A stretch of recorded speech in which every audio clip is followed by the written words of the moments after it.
Por que suplementar? Será que eu devo mesmo suplementar os meus pacientes? Eu trago aqui 3 pontos importantes para que a gente possa refletir. O primeiro, estilo de vida acelerado. O estilo de vida que nós levamos hoje não se compara ao dos nossos avós. O nosso estilo de vida hoje é muito mais acelerado. As pessoas que trabalham na rua, por exemplo, ou em escritórios, mal têm tempo para fazer uma refeição. E essa correria do dia a dia vai acarretar na deficiência nutricional. Por quê? Ela não pode ou não consegue fazer uma alimentação saudável, não consegue fazer uma boa digestão e muitas vezes os nossos pacientes vão recorrer aos enlatados, aos embutidos, aos alimentos congelados, daqueles que vendem em supermercado. E a gente sabe que esses alimentos eles trazem consigo uma deficiência nutricional.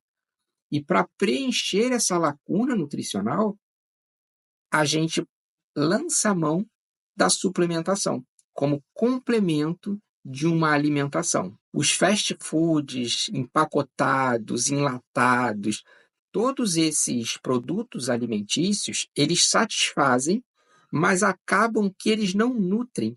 Então a pessoa ela se alimenta, ela se sente satisfeita, mas ela não está nutrida. O corpo dela não absorveu os nutrientes necessários. E, como consequência, nós temos o nascimento, o surgimento das doenças silenciosas.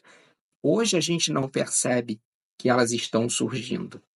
Você, quando se alimenta mal hoje, o seu paciente, quando se alimenta mal hoje, ele vai ver o resultado disso daqui a 10 anos, daqui a 15 anos, através de uma resistência insulínica, através de uma diabetes. Então, por isso, a gente deve cuidar da alimentação hoje e a suplementação é fundamental para fazer esse complemento. Quando comparamos a nutrição ancestral com a nutrição moderna, nós podemos observar que a nutrição ancestral ela ganha de goleada. Nós temos aqui alguns dados que são bem preocupantes, que mostram que a nossa alimentação hoje ela é mais pobre em vitaminas hidrossolúveis e em minerais em até 4 vezes quando comparada à nutrição ancestral. E quando a gente pensa nas vitaminas lipossolúveis, esse dado é ainda mais alarmante. Nossa nutrição moderna é até 10 vezes mais pobre em vitaminas lipossolúveis do que a nutrição ancestral. E nós temos aqui alguns dados do INANES, que é ainda mais alarmante. Foi feita uma pesquisa em 2011 comparando os últimos 30 anos, comparando os alimentos de 2011 em relação aos alimentos de 1981. E o resultado mostrou que esses alimentos, em 2011, apresentavam até 50% menos nutrientes do que comparado com os mesmos alimentos em 1981. Então, devido às técnicas mais modernas de cultivo, devido ao empobrecimento do solo, a gente teve essa queda em 50% dos nutrientes nos alimentos. Como consequência dessa má alimentação, a gente tem um comprometimento de vários sistemas importantes no nosso organismo, como, por exemplo, o sistema imunológico. Se eu não me alimento bem, eu não vou ingerir a quantidade suficiente de vitaminas do complexo B, de vitamina C, de zinco, que é importantíssimo para o sistema imunológico. Eu vou apresentar uma redução da capacidade cognitiva. Se eu não absorvo quantidade suficiente de proteína, eu não vou ter no meu organismo aminoácidos suficientes para produzir os neurotransmissores que são tão importantes. O meu organismo, se ele não absorver magnésio, mais uma vez vitaminas do complexo B, a minha função cognitiva vai estar extremamente comprometida. Além da redução da capacidade física. Se eu não absorvo, mais uma vez, aminoácidos provenientes das proteínas, como que o meu organismo vai produzir a minha musculatura? Como que o meu organismo vai produzir enzimas? Consequência, nós vamos ter fadiga, fraqueza.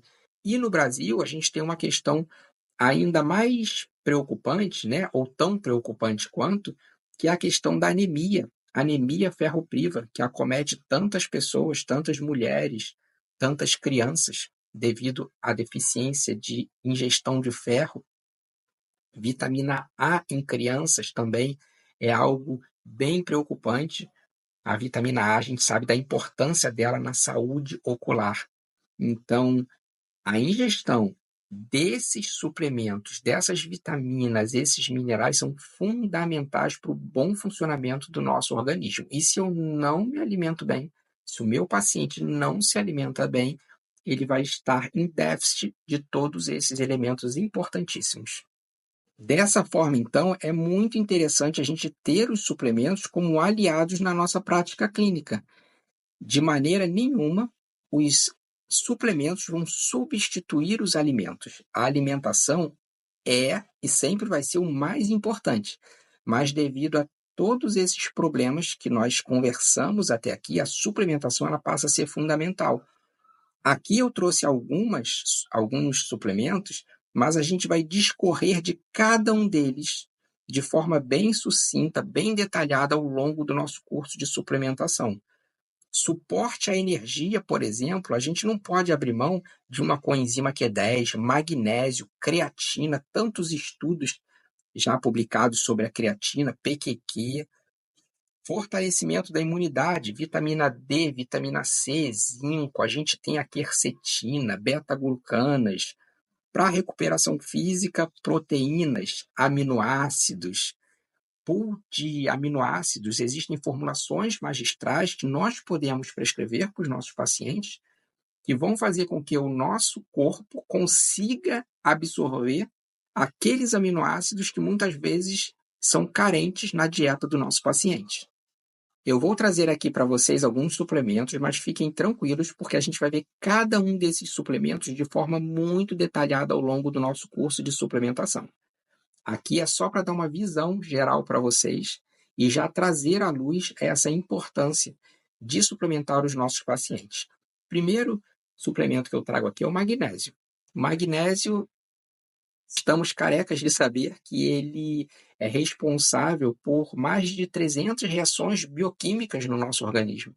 Então, só por aí a gente consegue imaginar que se faltar magnésio, o nosso corpo não vai funcionar da forma que deveria. Um estudo feito com a população americana mostrou que 50% dos americanos apresentaram deficiência de magnésio.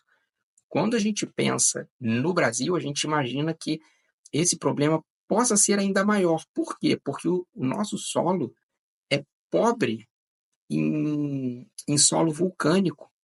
E o solo vulcânico, a gente sabe que ele é um solo rico em magnésio. Então, estima-se que no Brasil esse problema seja ainda maior.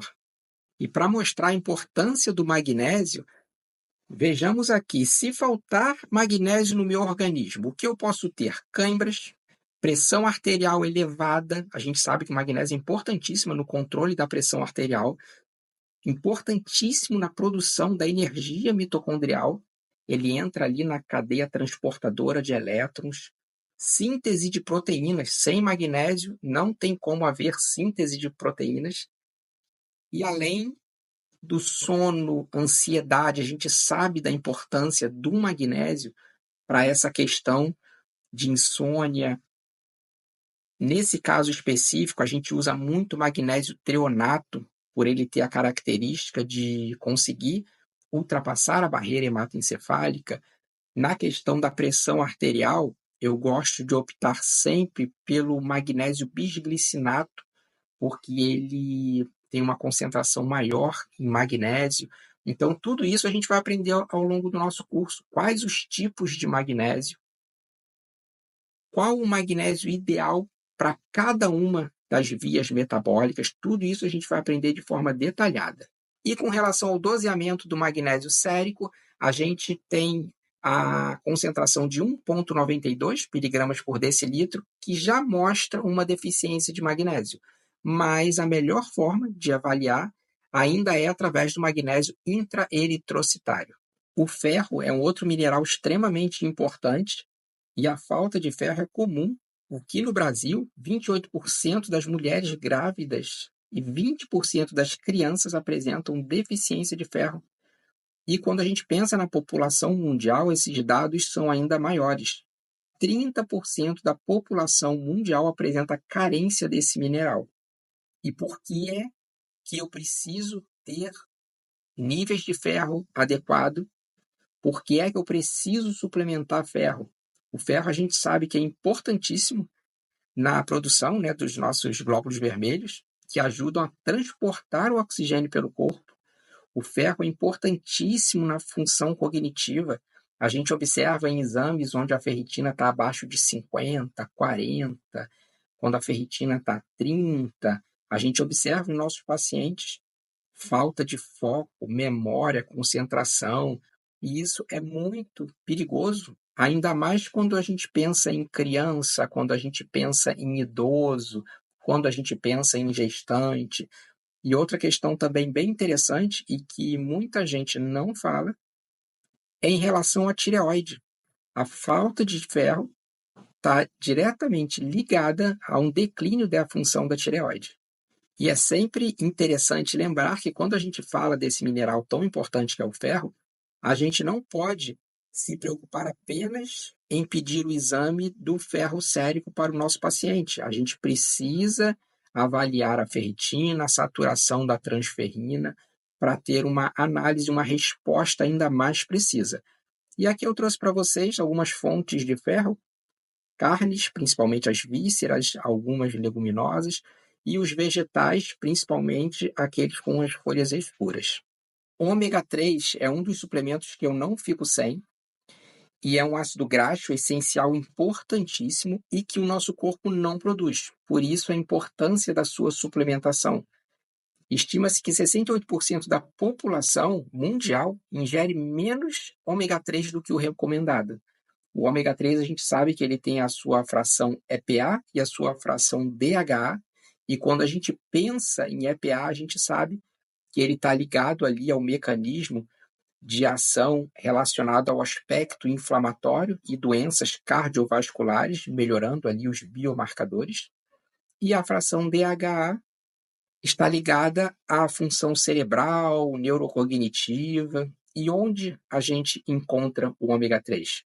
O ômega 3 a gente encontra em peixes gordurosos, eles são ricos, riquíssimos em ômega 3, como, por exemplo, o salmão, a sardinha, o atum, a tainha.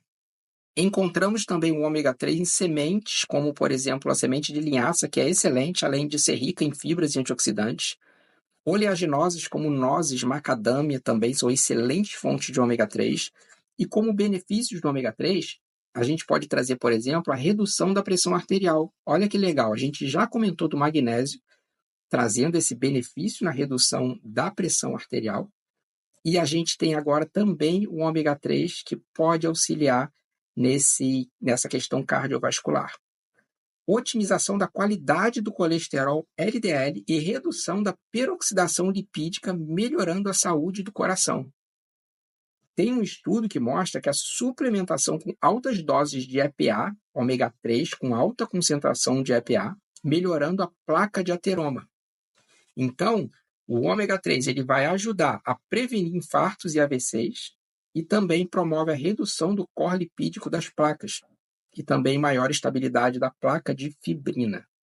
Vitamina D, eu vou trazer uns dados aqui para você que provavelmente vai te deixar surpreso. Quando a gente pensa numa vitamina D abaixo de 20, a gente está falando de deficiência de vitamina D. E olha que interessante esse número: 40% da população mundial apresenta deficiência de vitamina D. Quando a gente fala de insuficiência de vitamina D, ou seja, ainda não está nos níveis ideais, ela ainda está insuficiente, seria abaixo de 40. E quando a gente pensa numa vitamina D abaixo de 40, isso representa 90% da população mundial. Então, um paciente que chega para a gente, no nosso consultório, provavelmente, muito provavelmente, ele vai precisar suplementar a vitamina D, visto que 90% da população mundial apresenta níveis insuficientes de vitamina D. Isso acarretado a baixa exposição solar, principalmente.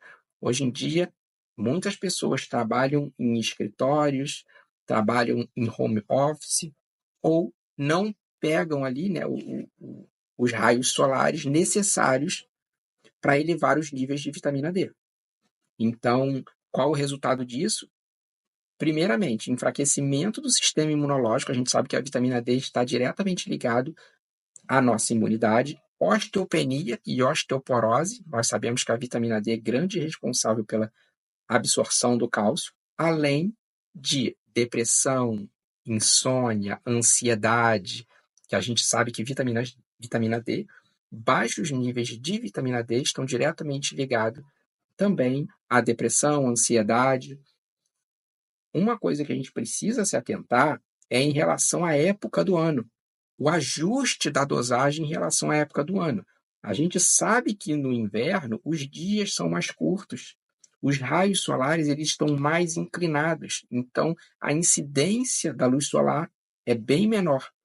Então, geralmente, no inverno, a gente precisa suplementar, talvez, uma suplementação com doses mais altas de vitamina D. E isso a gente vai verificar sempre através dos exames. A vitamina A gente sabe da deficiência que existe, principalmente nas crianças.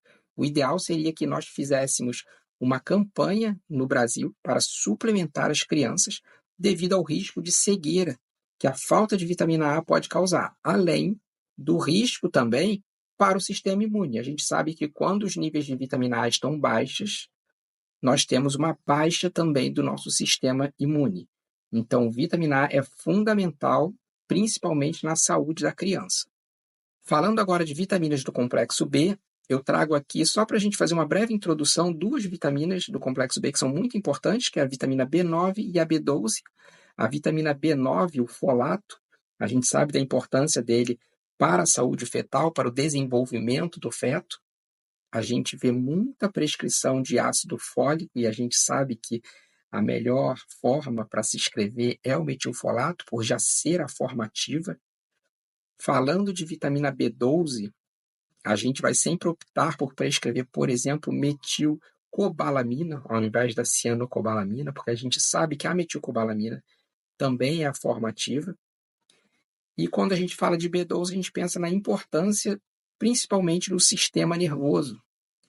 Mas não só no sistema nervoso, mas também, por exemplo, na produção dos glóbulos vermelhos, que vão ajudar a prevenir anemias. A gente pensa na B12 ajudando a prevenir problemas neurológicos.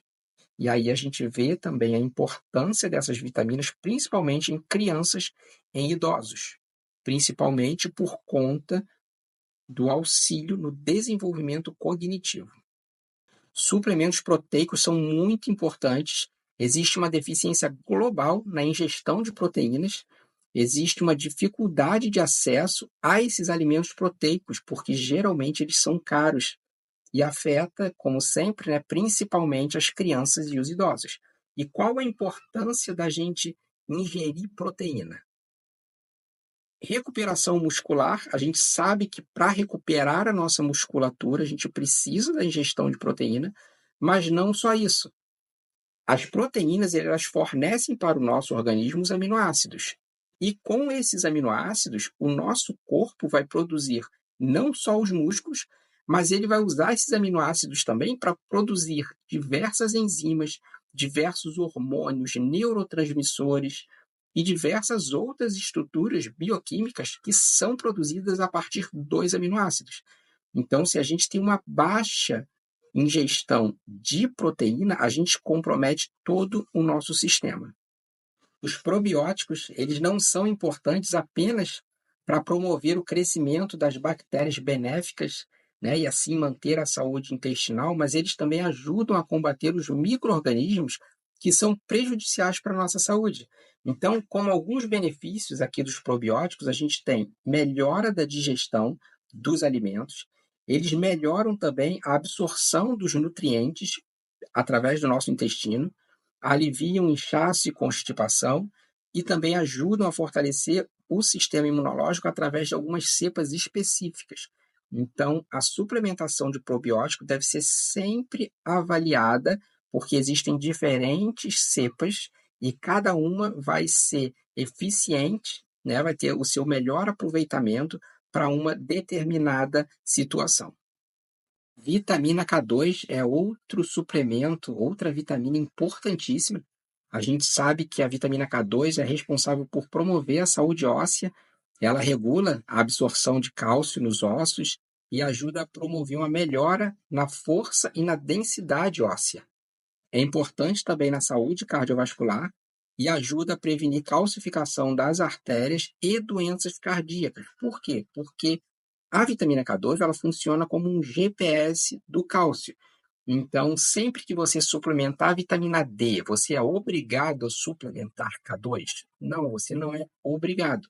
Mas você sabe que se você suplementar a D junto com a K2 vai ajudar a fazer esse direcionamento do cálcio. Então, por que não suplementar?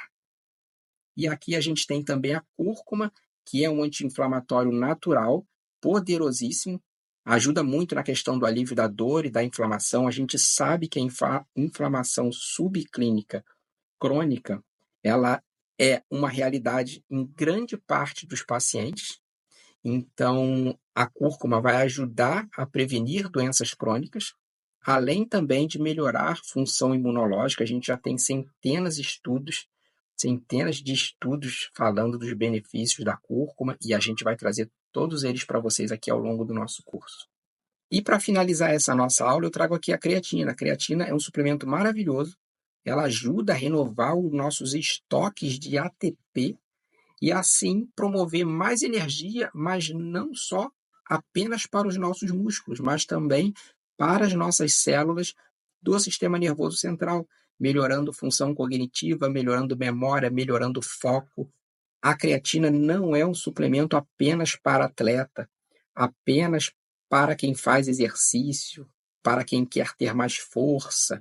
Ela é fundamental também na saúde de idosos, trazendo essa melhora cognitiva. A gente vai falar muito da creatina aqui, tá? A gente vai trazer muitos estudos dela nesse nosso curso de suplementação.